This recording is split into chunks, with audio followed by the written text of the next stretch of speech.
Deus deu a sua palavra e grande é o exército dos que anunciam boas novas. Muito bom ter a sua companhia e a sua audiência em mais um Boas Novas no Ar. Se prepara, aperta os cintos, que hoje a gente vai viajar, vai ser um programa sensacional. Nós vamos falar um pouco sobre criacionismo e evolucionismo. Eu vou apresentar para vocês a nossa convidada daqui a pouco, mas ela é escritora. A Cristina Belloni Alencar fez um livro falando justamente sobre isso, né, com estudos, enfim, científicos, arqueológicos, sobre a criação. Principalmente ela dissecou Gênesis e estudou isso. E a gente vai falar um pouco sobre a criação, dinossauros. E olha, vai ser bom demais, você não pode perder. Mais antes, eu vou para a Central de Semeadores com o Pastor Ronaldo. Tudo bem, Ronaldo? Tudo bem, André. Fascinante o programa de hoje, né, meu amigo? Poxa, vai ser muito bom. Tu tem algum questionamento, alguma pergunta sobre isso, não? Daqui a pouco eu mando aí para Tu pensava que os homens conviveram com os dinossauros por causa daquele filme Jurassic Park, né? Pois é, né? Tá vendo? Tem muita coisa aí por trás disso aí. Como é que estão nossos semeadores hoje, meu amigo? Aqui no semeador não tem muita polêmica, não. A regra é o seguinte, semeia muito, colhe muito. Semeia pouco, colhe pouco. Tá vendo?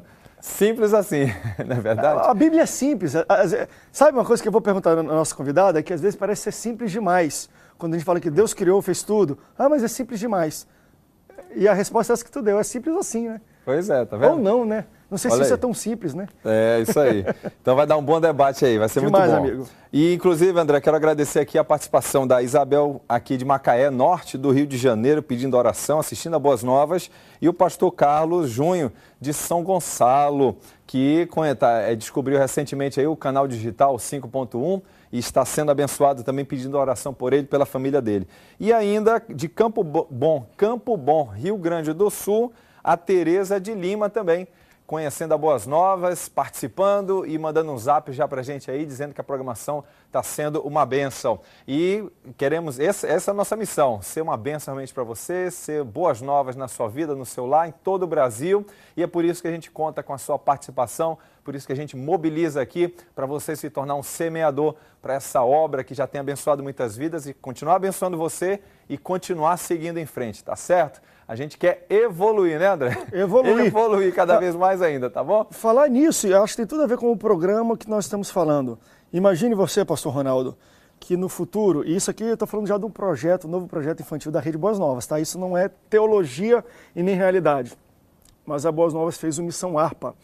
E a história é mais ou menos o seguinte, daqui a 1000 anos, os cristãos voltam a ser perseguidos e morando em cavernas, em covas, e eles são formados, esse grupo de cristãos é formado por biólogos, arqueólogos, cientistas, e através de um achado arqueológico, eles encontram resquícios de uma harpa cristã, fazem uma máquina do tempo para voltar no tempo que essas músicas foram compostas, e descobrir qual era a ênfase, qual era o sentimento disso para, de fato, trazer o valor, trazer o calor do evangelho das músicas da harpa cristã para os dias atuais. E a Boas Novas, com esse enredo todo, muito bom, fez o Missão Harpa, um projeto para ensinar você que está em casa, os seus filhos, a entender a história dos hinos da harpa cristã e também decorar a letra de alguns hinos da harpa. Então, quero mostrar para você um pouco do trailer do novo projeto infantil da Boas Novas, Missão Harpa.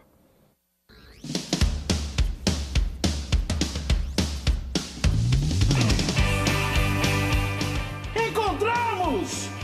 Meu Deus, ela mesma!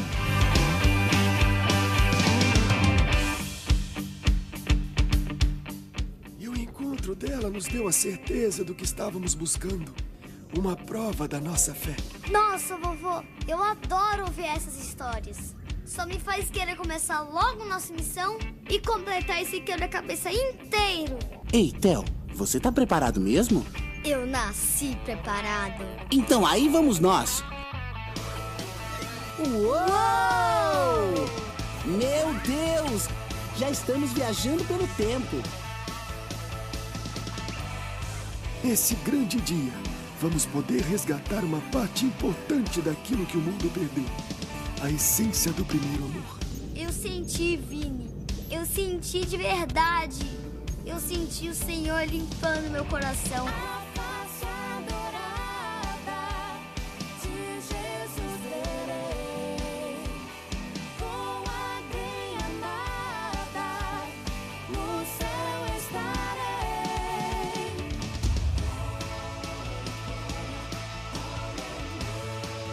Assim como nós agora, nesse tempo difícil, temos a mesma missão que os primeiros cristãos tinham: entregar apenas o que nos foi dado, o amor de Deus, as boas novas do Evangelho e manter acesa a chama para as próximas gerações.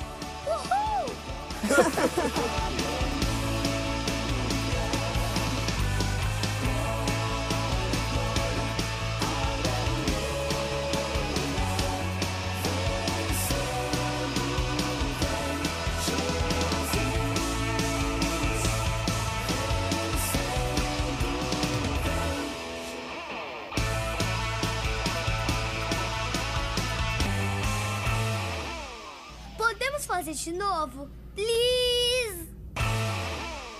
Em breve, em todas as livrarias evangélicas do Brasil, o CD e o DVD, e também nas plataformas digitais de áudio e de vídeo. A gente vai para um rápido intervalo e na volta prepara que a gente vai falar um pouco sobre a criação de tudo isso que nós vivemos hoje. A gente volta já já.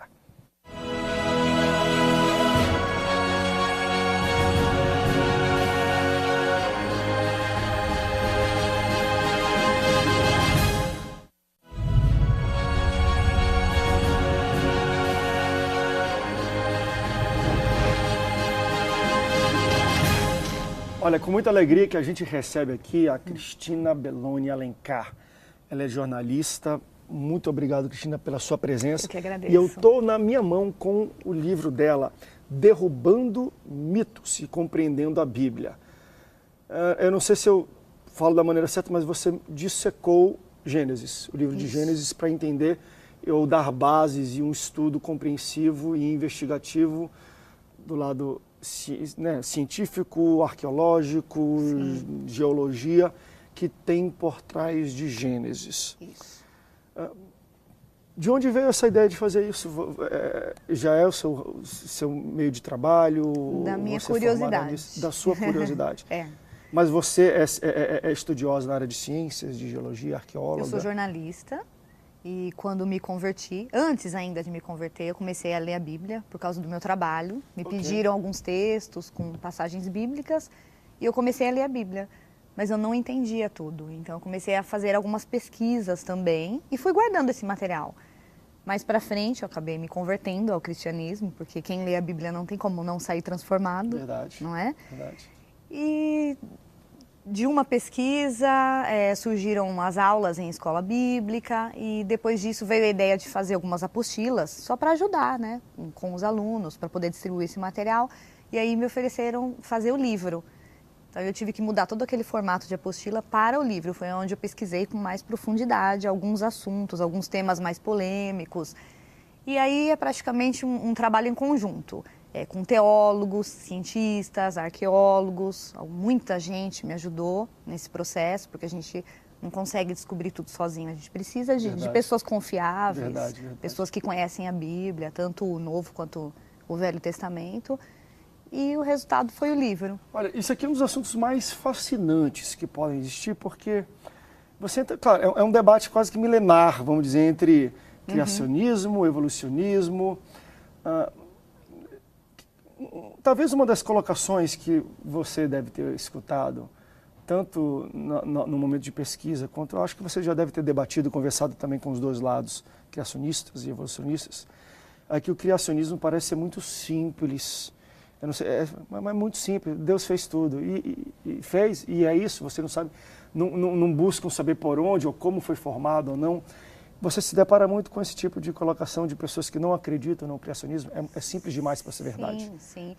As pessoas duvidam muito da palavra, porque é como você falou, é tão simples que tem que ter algo a mais. Não é possível que seja assim. E o problema é que as pessoas recontam as histórias bíblicas de uma forma mais simples ainda. Okay. Então, por exemplo, quando você vai falar da criação do ser humano, e aí você se depara com alguns professores falando que, então Deus fez o ser humano do pó da terra e aí formou um boneco de lama. É estranho você falar dessa forma, porque quando fala que o ser humano foi formado do pó da terra, é porque ele usou as mesmas substâncias que havia na terra. Então você vai encontrar oxigênio, hidrogênio, carbono, potássio na composição humana. Mas não significa que Deus fez ali um bonequinho de terra, entendeu? Então, quando as pessoas ouvem isso, elas não acreditam na Bíblia. A Bíblia cai em descrédito por causa da forma com que as pessoas explicam isso. Agora, uma coisa que eu acho, derrubando mitos. Você derruba mais os mitos de nós cristãos que temos da criação ou de quem não acredita no criacionismo? Porque isso é uma derrubada de um mito de alguém que cresceu na igreja. Ah, então Deus não fez um boneco que não soprou a vida dele? Não, ele pode... Tem muita linguagem figurativa nisso, né? Mas realmente na Bíblia não deixa claro que ele fez um boneco. Né? Esses mitos que são derrubados no livro são mais para quem cresceu em igreja ou para quem é de fora? Não, de todos os lados. Okay. Inclusive mitos sociais. Como? Um dos mitos que a gente aprendeu a lidar há uns 200 anos mais ou menos é a questão do uso limitado do cérebro. Nós usamos somente 10% do cérebro. E a neurociência do nosso século descobriu através de ressonâncias magnéticas, de tomografias, que nós usamos 100% do cérebro. Então, o que acontece? É um mito social e que as pessoas acabam atribuindo à palavra, à Bíblia. Por quê? Usamos somente 10% do cérebro porque Deus amaldiçoou o ser humano na queda, com a corrupção, com o pecado. E não tem isso na Bíblia, é mentira. Só que é um mito social, né, tão divulgado, as pessoas acreditam tanto nisso que, de alguma forma, alguém sempre leva isso para dentro da Bíblia. E acha que essa informação saiu de dentro dela. Vou tirar isso da minha pregação, tá errado. Não, mas isso é sensacional. Eu separei alguns assuntos aqui, até estudando antes, para a gente tocar. Mas tá aí e eu não sei, que eu acho que isso é altamente, enfim, né, debatível, se é que existe essa palavra. A criação em si, os períodos da criação ou os dias da criação, né? Claro que quando a Bíblia fala dos dias da criação, como é dito em muitas versões bíblicas, não necessariamente isso quer dizer 24 horas. Você chegou a tentar entender isso, estudar? Tem como se dizer se são dias literais, como nós temos hoje de 24 horas, se são períodos, se são milhares de anos? Porque às vezes algumas pessoas até tentam achar nisso uma ideia de ter a questão do evolucionismo, de rochas de 300 bilhões de anos. Então, esse foi o tempo entre criar as rochas e criar os homens. Tem algum tipo de correlação isso tudo? É uma polêmica muito grande, porque existem várias linhas de pensamento. Tem aquele que acredita que, por exemplo, a Bíblia fala que 1000 anos é como um dia para Deus e um dia é como 1000 anos. Aí derruba todo mundo. Como a gente vai entender isso? De que forma? Deus pode fazer tudo o que Ele fez dentro de 24 horas para nós. Para nós é um tempo de 24 horas, mas para Ele é uma eternidade, porque para Ele não existe essa divisão, não é? É uma coisa muito humana. E Deus é divino. Então é difícil explicar. Por exemplo, o tempo de vida. Quando a gente fala de tempo de criação, então a gente pode falar do tempo de vida. É verdade que os seres humanos viviam cerca de 1000 anos? Matusalém viveu 969 anos. É o máximo que se tem registro na Bíblia. Você acredita nisso, por exemplo? Eu acredito, assim, fielmente, como está ali, piamente, claro. Então, alguns não acreditam, acham que isso é impossível, mas, por exemplo...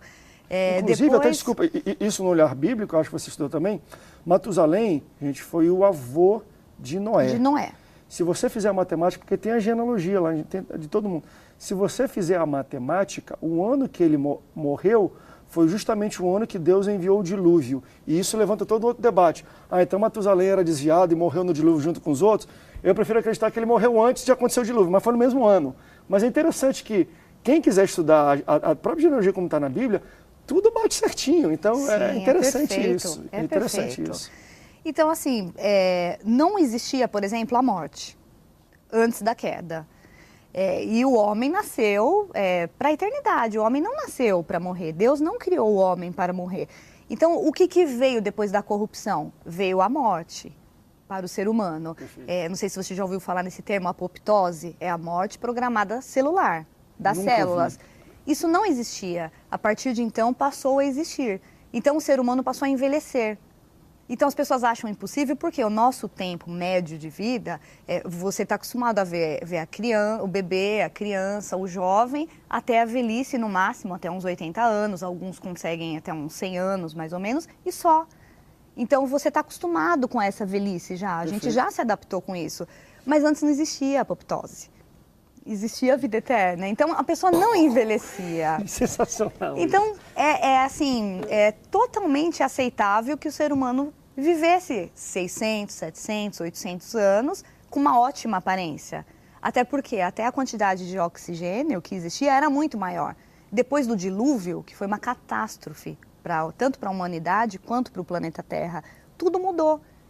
Tudo se desequilibrou. Então, o que vemos hoje é puro desequilíbrio, que não existia antes.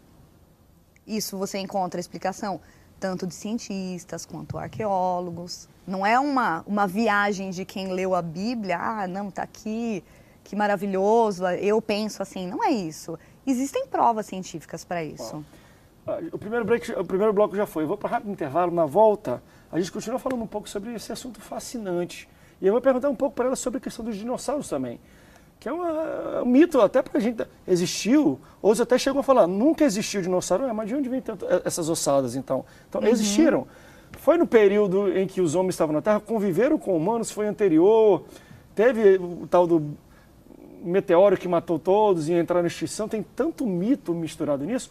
E nós vamos perguntar, onde é que entram os dinossauros na extinção, na convivência com humanos, na criação? A gente volta já já, não sai daí.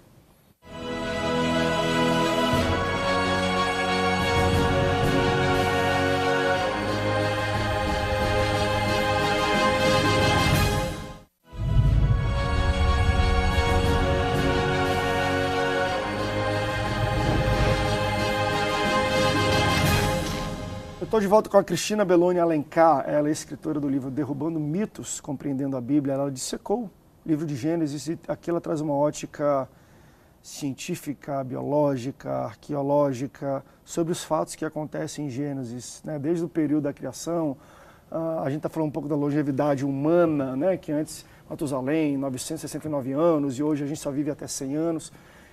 E segundo ela tem colocado e está aqui no livro, existem explicações científicas para tudo isso. Claro que não queremos explicar Deus, às vezes, ou a criação, não é esse pressuposto, mas o que podemos explicar, ela tomou mão dessas ferramentas para tentar entender e falar, olha, gente, isso não é papinho de Bíblia, de boca para fora, não. Existem estudos que comprovam situações bíblicas, como nós estamos falando. Talvez a mais curiosa de todas seja os dinossauros. Até hoje fascina nos filmes, nos desenhos e tudo mais, e a gente se pergunta, de fato conviveram ou não comem? Porque quando a gente vê e a gente pensa em dinossauros, sempre nos remete à idade pré-histórica, 300, nem sei quantos bilhões de anos atrás, né? Milhões, bilhões. Cientistas evolucionistas falam, parece os números da Lava Jato, a gente pensa que é milhões, daqui a pouco é bilhões. A gente nem sabe para onde vai isso. Existiram de verdade, conviveram com os homens, e que período foi esse? Eu gosto dessa linha bem bíblica que explica que os dinossauros viveram, sim, entre os homens. Embora, com certeza, a gente vai ser muito criticado por estar acreditando e falando nisso. Linhas, tanto de cientistas quanto de teólogos, às vezes, né? Porque dentro da interpretação da Bíblia também tem várias vertentes de teologia, então isso aqui é um assunto muito polêmico. Não deixa, é um livro polêmico que eu vou engolir ele aqui depois do programa. Mas, continua, perdão, eu te cortei, mas conviveu com os homens. Existe uma linha que acredita que sim, uma linha de estudo que acredita que conviveu sim. E não é impossível, se você parar, se você ler a Bíblia, por exemplo. Existe a palavra dinossauro dentro da Bíblia? Não, porque é uma palavra nova. Ela surgiu em 1822, depois que encontraram alguns fósseis que deram o nome de dinosauria. O que significa isso? Lagarto gigante, que foi a explicação que eles deram. E dentro da Bíblia, o que você vai encontrar que tenha esse tipo de característica? O bimote, por exemplo, né? A Bíblia fala de lagartos monstruosos. Então, você vai ler características que vai lembrar muito essa ideia que a gente tem de dinossauro. Agora, como é que a gente pode provar essa imagem de dinossauro que a gente tem hoje? Existe aquela ideia de filmes hollywoodianos. Jurassic Park. Muito perigoso. Porque ali, Steven Spielberg, por exemplo, ele usa uma parte real e uma parte de ilusão. Essa parte de ilusão dele é que é muito perigosa. Então, tem muita coisa inventada ali, muita espécie inventada também. Então, a gente só pode se basear em quê? Nos fósseis encontrados. Existe prova para isso? Existe. Por exemplo, na China, foi encontrado um número muito grande de fósseis de dinossauros, dessas espécies gigantes, num único lugar. E o que explica essa morte de uma coletividade de dinossauros? Por exemplo, o dilúvio se encaixa bem nisso. Pode ter sido uma outra catástrofe também, mas o dilúvio se encaixa nisso. Outra coisa... Eu estava lendo até antes, é sensacional, por exemplo, fósseis de peixes em cima de montanhas altas. Em cima de montanhas. Cara, como é que tem fóssil de peixe? É porque inundou tudo. Existem evidências arqueológicas até para o próprio dilúvio. Mas quem é evolucionista e quem não acredita fica refutando esse tipo de ideia, ridicularizando até as pessoas. Que tinha asa, mas tinha asa para voar, porque às vezes acredita mesmo, peixe tinha asa, aí voa em cima de uma montanha, não sei, mas é muito curioso, no mínimo curioso tudo isso. Sim, Então é aquela questão, e aí os dinossauros entraram ou não entraram na arca? Existe a possibilidade de entrar, a arca era enorme. Segundo os estudiosos, ela foi ocupada em 50%. Então, mas o número de animais caberia realmente? Sim, a baraminologia explica isso. Não foram todas as raças, foram por exemplo, a espécie de felinos. Então você pega um casal da espécie de felinos, você não vai pegar todas as raças, todas as diferenças, por exemplo, todos os tipos de gato que existe hoje, todas as raças de cães, por exemplo, não havia necessidade disso. De humanos, vamos lá, a gente vai entrar em etnia, mas enfim, uma família só que depois repopulou toda a Terra. Né? Sim, então, existe a possibilidade, sim, de colocar, por exemplo, dinossauros filhotes dentro da arca. As outras espécies marítimas prevaleceram, elas não morreram. E até hoje tem, por exemplo, nas regiões abissais, espécies que o ser humano não conhece. E são monstros gigantes, lagartos gigantes, debaixo, no fundo do mar. Existe. Mas é aquilo que eu te falei, quando você defende, você tem uma base bíblica, para o mundo de hoje você é considerado louco. Né? Talvez, acho que o que é mais refutado, e não sei se você concorda comigo, mas eu vejo às vezes, enfim, em conversa e tudo, entre os criacionistas e os evolucionistas, é a questão de datação, né? Ou seja, quanto tempo tem a Terra? Porque às vezes pega um fóssil desse e fala, olha, tem 300 milhões de anos. E aí, às vezes, na visão de um criacionista, não, mas nem a Terra tem tudo isso. Onde é que você se posiciona nisso? Quanto tempo tem a criação? Ou tem essas coisas?